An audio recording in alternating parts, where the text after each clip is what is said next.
Press वार्ता है और इंटरेक्शन है वो हमारे विभाग से संबंधित जो विकास कार्य प्रदेश के अंदर चल रहे हैं, रेस्टोरेशन का कार्य प्रदेश के अंदर पूरी मजबूती से चला हुआ है और उसके साथ साथ जो और भी सड़कों के निर्माण के कार्य या और जो कार्य हैं उसकी आज मैंने एक डिटेल्ड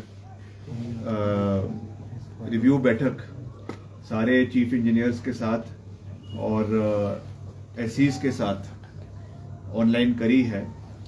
तो क्योंकि मैं पारदर्शिता में विश्वास रखता हूं और जो कार्य हमारे विभाग द्वारा चल रहे हैं उनको आपके सामने और आपके माध्यम से प्रदेश की जनता के सामने रखना चाहता हूं और साथ ही साथ जो कमियां उसमें कुछ हमको नज़र आ रही है या कुछ हमने न्यू इनिशिएटिव्स लिए हैं उसके बारे में भी जानकारी हम देना चाहते हैं और साथ ही साथ जो केंद्र से आंकड़ों सहित जो सहयोग अनुमानित था, जो हमको मिलना था, जिसके बारे में बातें हुई थी और जो अभी तक नहीं आया है उसके ऊपर भी मैं प्रकाश डालना चाहता हूं ताकि एक स्थिति स्पष्ट प्रदेश की जनता के बीच हो। क्योंकि लोक निर्माण विभाग एक बहुत महत्वपूर्ण विभाग है और प्रदेश में हम लगातार प्रदेश के विभिन्न क्षेत्रों का दौरा करते रहते हैं। अभी हाल ही में मैं 3 दिवसीय मंडी जिला का, कुल्लू जिला का दौरा कर आया हूं। वहां की जो धरातल की परिस्थिति है, ग्राउंड जीरो की परिस्थिति है, उसको भी हमने देखा है और क्षेत्रों में भी जो कार्य चल रहा है उसका भी मैं लगातार फीडबैक लेता रहता हूं।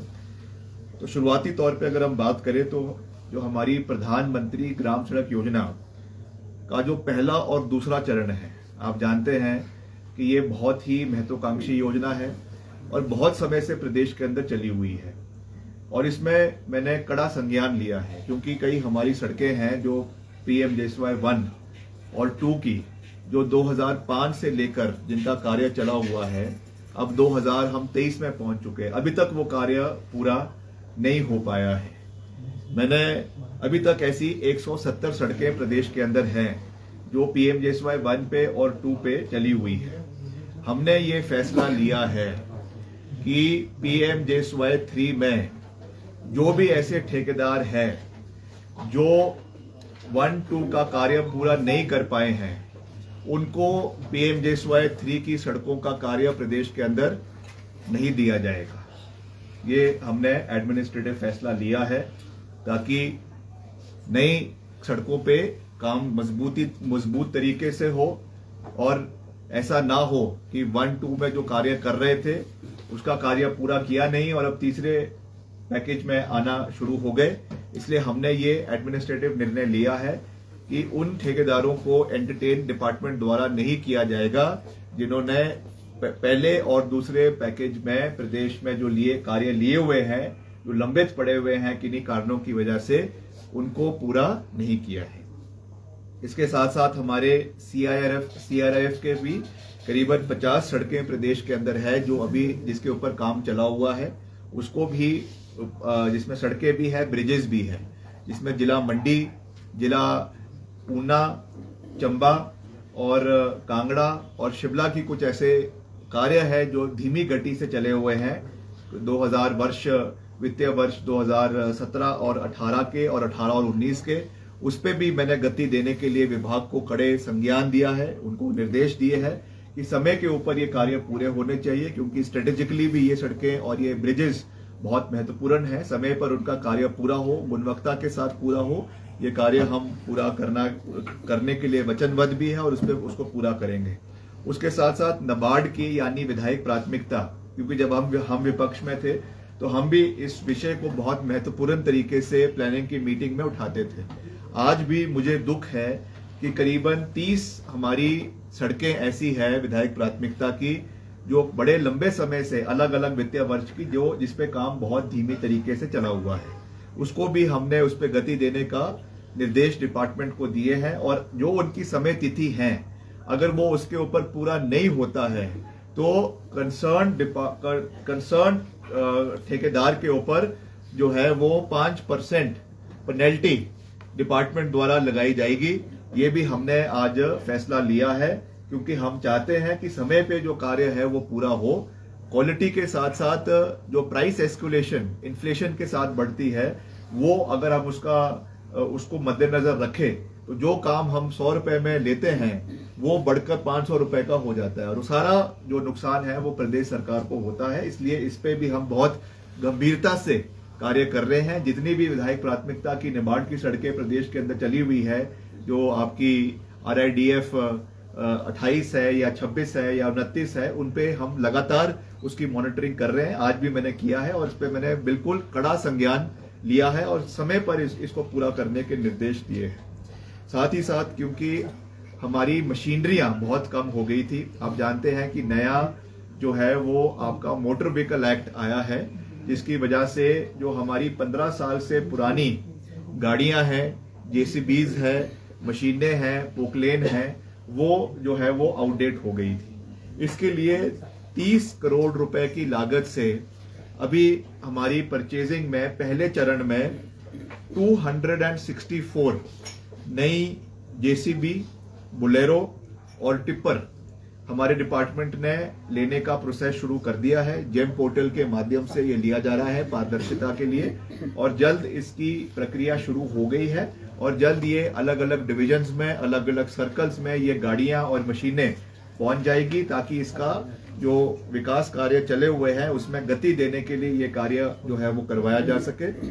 इसके साथ साथ आपको जानकर खुशी होगी कि 18 नए बेली ब्रिजेस, जो हमारे जब विपरीत परिस्थितियां थी, जब और कोई समय हमको किसी को जोड़ने के लिए और कुछ उपलब्ध नहीं था, तो बेली ब्रिजेस ने बहुत महत्वपूर्ण योगदान दिया है। जैसे ठियोग में दिया, वहां पर समय पर हमने बेली ब्रिज बनाया और आपका 1 हफ्ते के अंदर वहां पे कार्य शुरू हो गया। इसलिए हमने एक अलग से स्टॉक मंगा लिया है, जो 18 करोड़ रुपए की लागत से 12 बेली ब्रिजेस हमारे पास अलग अलग प्रदेश के अलग अलग जो हमारे स्टोरेज है वहां पर आ चुके हैं, और जहां पर भी अब उसकी आवश्यकता होगी लगाने के लिए आने वाले समय में, जब भी कोई आपदा होगी या और कोई कंडीशंस होगी, तो हमारे पास स्टॉक में 18 बेली ब्रिजेस जो है वो 12 बेली ब्रिजेस 18 करोड़ रुपए की लागत से हमारे पास स्टॉक में उपलब्ध है। साथ ही साथ हम अपने डिपार्टमेंट के अंदर भी प्रोसेस को स्ट्रीमलाइन करने का प्रयास कर रहे हैं, और उसके लिए मॉनिटरिंग के लिए, इफेक्टिव मॉनिटरिंग के लिए एक हमने सॉफ्टवेयर डेवलप किया है, WAMIS, जो आपका CDAC के थ्रू जो है ये चलेगा। WAMIS सॉफ्टवेयर ये हमारी ENC से लेकर, आपके चीफ से लेकर, आपके SC से लेकर आपके एक्सियन लेवल तक सारी जो है, जो भी आपकी बिलिंग हो रही है, जो भी आपका स्टॉक आ रहा है, जो भी आपका टेंडर्स हो रहे हैं, ये सब इस सॉफ्टवेयर के माध्यम से इसकी अपडेटिंग होगी। और इसको हम जो हमारी यूजर एजेंसीज हैं, क्योंकि कुछ काम हम IPH से लेते हैं, कुछ काम हम एजुकेशन डिपार्टमेंट से लेते हैं, कुछ काम हम हिमुडा से लेते हैं, उनके साथ भी इसको, इस सिस्टम को कोलैबोरेट किया जाएगा, ताकि कोई भी चीज जो है वो ऑफलाइन तरीके से ना हो। क्योंकि ऑफलाइन जितना काम चलता है उसमें कहीं ना कहीं 2%, 3%, 5% चलता है। ये इसको हमने, इस करप्शन को हमने कम करना है, इसलिए जो भी होगा ऑनलाइन होगा।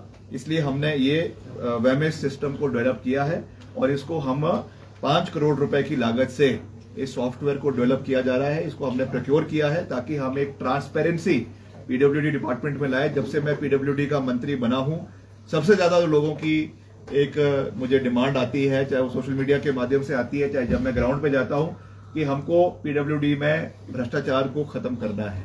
उसके लिए मैं समझता हूं कि मैं ये नहीं कहूंगा कि ये रामबाण है, मगर एक मजबूत कदम प्रदेश में डिपार्टमेंट के अंदर ट्रांसपेरेंसी लाने के लिए है, जो जिसकी हमने शुरुआत करी है।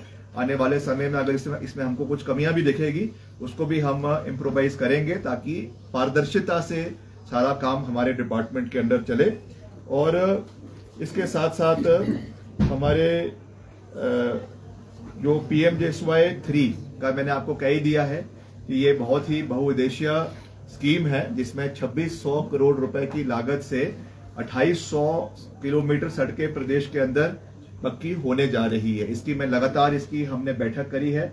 इसके जो है आपके CTB, एक सीमेंट स्टेबलाइजेशन स्कीम है, उसके तहत, और जो आपकी कन्वेंशनल टेक्नोलॉजी है उसके तहत इसमें टेंडर लगने प्रदेश के अंदर शुरू हो चुके हैं, जिसमें 1 महीने की समय अवधि है। 1 महीने टेंडर लगेगा, उसके बाद टेक्निकल बिड खुलेगी, फिर फाइनेंशियल बिड खुलेगी, तो आपके दिसंबर महीने तक ये टेंडर अवार्ड होने प्रदेश के अंदर शुरू हो जाएंगे और जनवरी महीने से इसका कार्य प्रदेश के अंदर PMJSY 3 का कार्य शुरू हो जाएगा। और इसकी जो मेटलिंग टायरिंग का कार्य है, क्योंकि सर्दियों का मौसम है, उसको हमने कहा है कि आप इसको मई जून के महीने में करें ताकि अच्छी तरीके से क्वालिटी वर्क हो। और इसमें सबसे महत्वपूर्ण बात यह है कि हमने इसमें आपके क्रॉस ड्रेनेज का और कलवर्ट का और नालियों का प्रावधान रखा है। ये मैंने विधानसभा में भी ये आश्वासन दिया था, क्योंकि सड़कों में जो नुकसान हमको अक्सर देखने को मिलता है वो इसीलिए है कि आपका पानी जब बरसातों में आकर सड़कों को खराब कर देता है। इसलिए बेशक सड़कें इसमें कम बनेगी, किलोमीटर हम थोड़े कम कर देंगे, मगर जो काम होगा वो क्वालिटी के साथ होगा। नालियां बाकायदा बनेगी, क्रॉस ड्रेनेज होगी, कलवर्ट उसमें बनाई जाएगी ताकि प्रॉपर ड्रेनेज पानी का हो। और एक बारी जब ये सड़क बनकर तैयार होगी तो 10 साल तक ये सड़क ना हिले, वो हमारा एक प्रयास है जिसके ऊपर हम जो है वो कार्य कर रहे हैं। इसके साथ साथ क्योंकि मैं पारदर्शिता में विश्वास रखता हूं और जो हकीकत है, जमीनी हकीकत है, उसको जनता के सामने रखने में विश्वास रखता हूं, इसी चरण में जो हमको सहयोग केंद्र सरकार से मिलना चाहिए था, मैं प्रदेश सरकार की बात नहीं कर रहा हूं, केवल अपने विभाग की, लोक निर्माण विभाग की बात कर रहा हूं। जो अश्योरेंसेस जो है दिल्ली हिमाचल आकर केंद्रीय मंत्री आदरणीय श्री नितिन गडकरी जी ने दिए, हमारे नेता प्रतिपक्ष तो दिल्ली पहुंच गए, धन्यवाद कराए प्रधानमंत्री जी का कि वो पैसा मिल गया। तो अभी मैं उनकी यहाँ पे जो है सारी बखियां खोलता हूं कि कौन सा पैसा मिला और कौन सा नहीं मिला। 275 करोड़ रुपए जो हमको, गडकरी जी के अनाउंसमेंट है, मैं नहीं कह रहा हूं, 275 करोड़ रुपए MDR के तहत उन्होंने कुल्लू में जब आए थे ये घोषणा करी थी कि हम मेजर डिस्ट्रिक्ट रोड्स की अपग्रेडेशन के लिए 275 करोड़ रुपए देंगे। उसमें से एक पैसा अभी तक, आज सुबह ही मैंने डिपार्टमेंट का रिव्यू लिया, एक पैसा उसका अभी तक नहीं है। 55 करोड़ रुपए जो है उन्होंने कहा था कि जो हमारी सड़कें, जब ये NHAI की सड़क टूट गई थी कुल्लू मनाली की, तो हमारी दो महत्वपूर्ण सड़कें, एक आपका कमांड सड़क जो IIT होकर मंडी से आपके कुल्लू जाती है, एक उसके लिए, और एक आपकी जो पंडोह से लेकर आपके चैल चौक सड़क जाती है। इस सड़क को क्योंकि उस समय इस्तेमाल किया गया था जब NHAI की सड़क बंद हो गई थी, उन्होंने ये वादा किया था, घोषणा करी थी कि हम 55 करोड़ रुपए इसके लिए प्रदेश को यानी हमारे विभाग को देंगे ताकि इन दोनों सड़कों का रखरखाव किया जा सकेगा। आज तक 1 रुपया इस सड़क के अपग्रेडेशन के लिए, इसके मुरम्मत के लिए अभी तक केंद्र सरकार से नहीं आया है। इसके साथ साथ उन्होंने ये कहा था कि हम 100 करोड़ रुपए सेतु बंधन रेस्टोरेशन के लिए, यानी जो ब्रिजेस जो प्रदेश में जो क्षतिग्रस्त हुए, जैसे आपका मंडी के अंदर हुआ, यहाँ पे वो मंदिर है नीचे, शिव मंदिर है, उसके साथ एक क्षतिग्रस्त हुआ, पंडोह में क्षतिग्रस्त हुआ, कुल्लू में कई हमारे ब्रिजेस क्षतिग्रस्त हुए। उन्होंने ये कहा था कि हम भारत सेतु बंधन योजना के तहत 100 करोड़ इसके लिए देंगे। अभी तक उसमें भी हमने इसकी DPR बनाकर बाकायदा मुख्यमंत्री जी, मेरे डिपार्टमेंट से मुख्यमंत्री जी को, और वहां से वो केंद्र सरकार को भेजी जा चुकी है। 1 रुपया अभी तक इसमें हिमाचल को या PWD को इसमें अभी तक नहीं मिला है। इसके साथ उन्होंने ये कहा था कि 50 करोड़ रुपए जो है हमारे जो NH, जो आपका जो सड़कें NH के साथ मिलती हैं, नेशनल हाईवे के साथ मिलती है 1 किलोमीटर तक, उनको हम 50 करोड़ रुपए उनकी मुरम्मत के लिए देंगे। उसमें भी अभी तक कोई भी सहयोग केंद्र सरकार की ओर से हमको नहीं मिला है। और इसके साथ साथ उन्होंने जो है स्टेट एलोकेशन जो हमारी CRF की है, वो अभी वित्तीय वर्ष की 2023-24 की वो 115 करोड़ रुपए की है। जब वो माननीय मंत्री जी वहां पर आए थे, उन्होंने ये घोषणा करी थी कि इसको हम 115 करोड़ रुपए से बढ़ाकर 200 करोड़ रुपए जो है वो करेंगे।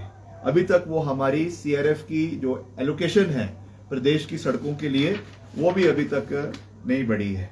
तो मैं तो जयराम जी से ये पूछना चाहता हूं, नेता प्रतिपक्ष से, कि वो किस चीज का धन्यवाद कर कर आए, किस चीज का धन्यवाद उन्होंने प्रधानमंत्री जी का किया कि हिमाचल को जो हिमाचल की रूपरेखा है, हिमाचल का जो जीवन रेखा है, जो सड़कें, अभी तक उनके लिए 1 रुपए का सहयोग जो है वो केंद्र सरकार से आपदा के समय में नहीं आया है। तो ये, क्योंकि आप जानते हैं, मैं हमेशा सही का समर्थन और गलत का विरोध करने में विश्वास रखता हूं। ये जरूर है कि प्रधानमंत्री ग्राम सड़क योजना का सहयोग हिमाचल को मिला है, इसमें कोई दो राय नहीं है, 3 का, PMJSY 3 का, मगर ये पैसा चरणबद्ध तरीके से हिमाचल को मिलना था। ये इसका आपदा से कोई भी लेना देना नहीं है। ये पैसा तो जो और स्टेट्स को भी मिल रहा है, उस कैटेगरी में हिमाचल को भी मिला है। ये अलग बात है कि पैकेज इस बार बड़ा है और काफी सड़कें इसके अंदर कवर हो रही है। उसके लिए मैं रिकॉर्ड पर आपका, केंद्र सरकार का, प्रधानमंत्री जी का और केंद्रीय ग्रामीण विकास मंत्री का धन्यवाद करना चाहता हूं। मगर मैं कैटेगोरिकली आपको जो स्थिति प्रदेश के अंदर आज डिपार्टमेंट की है, आज जो हमारे विभाग की है, उसकी जानकारी भी आपको दे रहा हूं। क्योंकि जब भी हम अलग अलग क्षेत्रों का दौरा करते हैं, कभी मंडी का करते हैं, कभी कुल्लू का करते हैं, कभी और किसी इलाके का करते हैं, बिलासपुर का करते हैं, तो ये बात हमेशा उठती है कि आप जल्द से जल्द सड़कों की मुरम्मत करवाएं। उसके लिए बजट का जो सहयोग केंद्र सरकार से मिलना चाहिए था, वो भी अनुमानित है, मगर आज तक वो सहयोग हिमाचल को मिला नहीं है। तो मैं आज ये बात आपसे कहना चाहता था, मगर फिर भी हम पूरी मजबूती से कार्य कर रहे हैं। जो इनिशिएटिव्स हमने डिपार्टमेंट की ओर से लिए हैं, उसकी पूरी जानकारी हमने आपको दी है। जो वित्तीय परिस्थिति हमारे विभाग की है, उसके बारे में भी जानकारी मैंने आपको दी है, और जो कमियां हैं उसकी जानकारी भी आपको दी है, और आने वाले समय में हम उसको पूरी मजबूती से उसके ऊपर कार्य करने का प्रयास करेंगे। खास करके जो हमारे दूर दराज के इलाके हैं, जैसा मैंने कहा कि जो डलहौजी हमारा सेक्शन है, हमारा सर्कल है, वहां की प्रधानमंत्री ग्राम सड़क योजना के कार्य जो है उस पर मैं बिल्कुल भी सेटिस्फाइड नहीं हूं। मैंने वहां के SC को कहा है कि काम बिल्कुल ढंग से करो, वरना एडमिनिस्ट्रेटिव एक्शन होगा। और वैसे ही रोडू सर्कल और रामपुर सर्कल, यहाँ पर भी जो काम चल रहे हैं, बहुत समय से चल रहे हैं और ढीले चल रहे हैं। हम इस चीज को बर्दाश्त करने वाले नहीं है। मेरे को जो क्वालिटी ऑफ वर्क चाहिए वो समय के ऊपर चाहिए, उस पर हम इंजीनियर्स का सहयोग भी करेंगे, समर्थन भी करेंगे, मगर जहां पर कोई कुताही बरती जाती है उस पर हम एडमिनिस्ट्रेटिव एक्शन भी लेंगे। इसका मैं आपको पूरा विश्वास दिलाना चाहता हूं। और अंत में मैं यही कहना चाहता हूं कि अब जो हमारा, जैसा मैंने पहले भी कहा कि जो हमारा PMJSY 3 के कार्य शुरू हो रहे हैं, उसमें बहुत सा लोगों में, खास करके ठेकेदारों में, कई भ्रांतियां भी फैलाई जा रही है कि इसमें हम इसको बहुत बड़े बड़े पैकेजेस बना रहे हैं और जो लोकल कॉन्ट्रैक्टर्स हैं प्रदेश के, वो इसमें क्वालिफाई नहीं होंगे। तो इसमें मैं साफ कर देना चाहता हूं कि जो हमारा सबसे बड़ा पैकेज है वो 30 किलोमीटर का है, 30 से 35 किलोमीटर का है।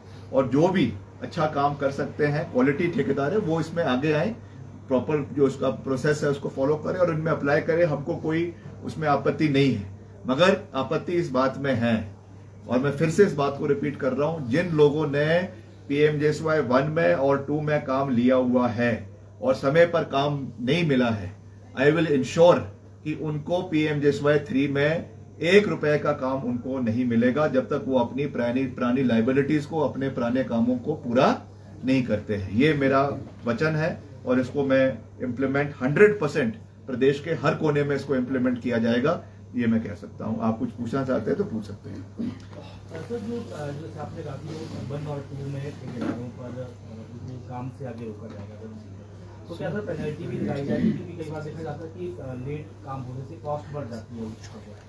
नहीं, अकॉर्डिंग टू जो भी उसमें मैनुअल में जो प्रोविजंस है, उसके तहत तो पेनल्टी तो लगाई जाएगी, उसमें कोई दो राय नहीं है। मगर उसके साथ साथ उनको, जैसा मैंने कहा कि 3rd फेज में कोई भी काम उनको अलॉट नहीं करवाया जाएगा। विक्रमादित्य जी, केंद्र की सहायता का सवाल बार बार उठता है। मान लीजिए केंद्र सहायता नहीं भी कर रहा है, जब विपक्ष में आते आप खुद कहते थे कि हम रिसोर्स मोबिलाइजेशन करेंगे, सरकार कह रही है व्यवस्था परिवर्तन है, तो आप मानते हैं कि रिसोर्स मोबिलाइजेशन के मुद्दे पर सरकार कहीं न कहीं अभी तक विफल रही है? क्यों नहीं है विफल?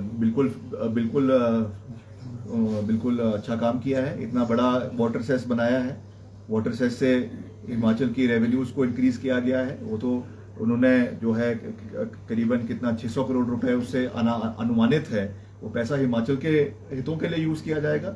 उसको कई लोगों ने, कई कंपनीज ने, या कई आपके जो PSUs हैं, उन्होंने हाई कोर्ट में या सुप्रीम कोर्ट में उसको चैलेंज किया है, वो अलग बात है, मगर वो एक मजबूत कदम मुख्यमंत्री का श्री ठाकुर सुखविंदर सिंह सुक्खू का था कि हम प्रदेश में कैसे अपने रेवेन्यूज को इंक्रीज करें। वैसे ही जो ऑक्शन आपका लिकर का ऑक्शन हुआ, ठेकों का ऑक्शन हुआ, उसमें भी जिस तरीके की वृद्धि हमने देखी, जिस तरीके का रेवेन्यू इंक्रीज हमने करीबन 40% का रेवेन्यू इंक्रीज देखा, वो भी इसी दृष्टि से ये कदम लिया गया था ताकि हमारे अपने रिसोर्सेज को हम मजबूत करें। मगर मुश्किल की बात यह है कि बीच में आपदा आ गई, उसमें जितना हमने अनुमानित हमारे खर्चे थे, हमारी इनकम थी, उससे डबल हमारा जो है वो अनुमानित हमारा खर्चा हो गया। ना चाहते हुए भी वो खर्चा करना पड़ा, मगर अब उसको मीट करने के लिए केंद्र सरकार को अपना सहयोग तो करना ही पड़ेगा। They can not run away from their responsibility. इतने बड़े बड़े नेता केंद्र सरकार के हैं, आदरणीय अनुराग ठाकुर जी है, आदरणीय जेपी नड्डा जी है जो भाजपा के राष्ट्रीय अध्यक्ष है, जयराम जी है, वो प्रधानमंत्री जी से तो मिलते रहते हैं, मगर क्या सहयोग हिमाचल के लेकर आए। मैं चैलेंज करता हूं नेता प्रतिपक्ष को कि वो प्रेस कॉन्फ्रेंस करें और पॉइंट बाय पॉइंट ये बताए कि कितना पैसा किस हेड में वो बजट में जो है हिमाचल के लिए, पर्टिकुलरली इस पीरियड में आपदा के समय हिमाचल के लिए लेकर आए। मैं ओपन डिबेट कर सकता हूं उनके साथ कि वो कितना पैसा लेकर आए और कितना सहयोग केंद्र से लेकर आए।